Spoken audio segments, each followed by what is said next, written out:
কালকে যেহেতু মঙ্গলবার ছিল, তাই কালকে সমস্ত কিছু নিরামিষই তৈরি করেছিলাম। প্রথমেই রান্নাটা তৈরি করলাম হলো তিতা চচ্চড়ি দিয়ে। বেশ খানিকটা তেলের মধ্যে দিয়েছি প্রথমে করলাগুলোকে। সেটাকে অল্প একটু নুন আর হলুদ দিয়ে একটু কড়া করে ভেজে তুলে রেখে দেবো। বেশ অনেক দিন ধরে শুক্তো খাওয়া হয় না, তাই ভাবলাম ঘরে অল্প একটু সজনা ছিল, সেটা দিয়ে অল্প একটু করে শুক্তোই তৈরি করে দিই। কিন্তু কালকে যখন বাজার করতে গেলাম বাদবাকি জিনিসের জন্য, তখন দেখলাম আমাদের এখানকার বাজার সম্পূর্ণ বন্ধ।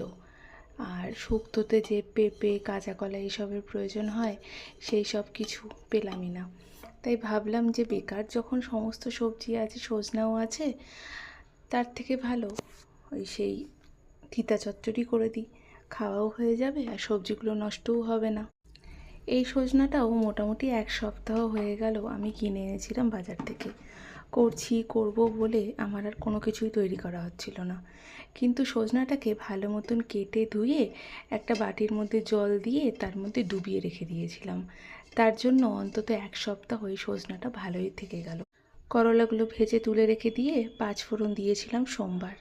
তার মধ্যে যে সবজিগুলো ছিল সেই সমস্ত কিছু দিয়ে নুন আর হলুদ দিয়ে বেশ খানিকটা ভেজে নিয়েছি। সবজির মধ্যে আলু, বেগুন, পটল, মিষ্টি কুমড়ো, এবার সজনা তো ছিলই। সমস্ত কিছু দিয়ে বেশ ভালো মতন ভেজে নেওয়ার পর একটা মশলা করেছিলাম, যেখানে কালো সর্ষা আর অল্প একটু সামান্য সাদা সর্ষা আর কয়েকটা লঙ্কা দিয়েছিলাম। সে মশলাটা দিয়ে বেশ খানিকক্ষণ ভেজে নিয়ে পরিমাণ মতো জল দিয়ে ঠিক নামানোর আগে অনেকখানি চিনি দিয়ে নামিয়েছিলাম। আর নিরামিষের দিনে তো পনির ছাড়া আমরা ভাবতেই পারি না, তাই পনিরটাকে আগের থেকে কেটে ভালো মতন ভেজে তুলে রেখে দিয়েছি। অন্যদিকে দারচিনি ফোড়ন দিয়ে সামান্য একটু সাদা জিরে ফোড়ন দিয়েছি। আলুটাকে ভেজে নিলাম, তার মধ্যে যেই নিরামিষ একটা মশলা করি সেটাই দিয়েছিলাম, টমেটো, আদা, লঙ্কা। এবার এর মধ্যে গুঁড়ো মশলা বলতে ওই সেই হলুদ গুঁড়ো, কাশ্মীরি লঙ্কা গুঁড়ো দিয়েছিলাম, ধনে গুঁড়ো, পরিমাণ মতো নুন। আমার না সেই পনিরের মধ্যে জিরা গুঁড়ো দিলে না স্বাদটা একদম ভালো লাগে না। তার জন্য আমি বেশিরভাগ সময় সেই ধনে গুঁড়োটাই দিতে পছন্দ করি।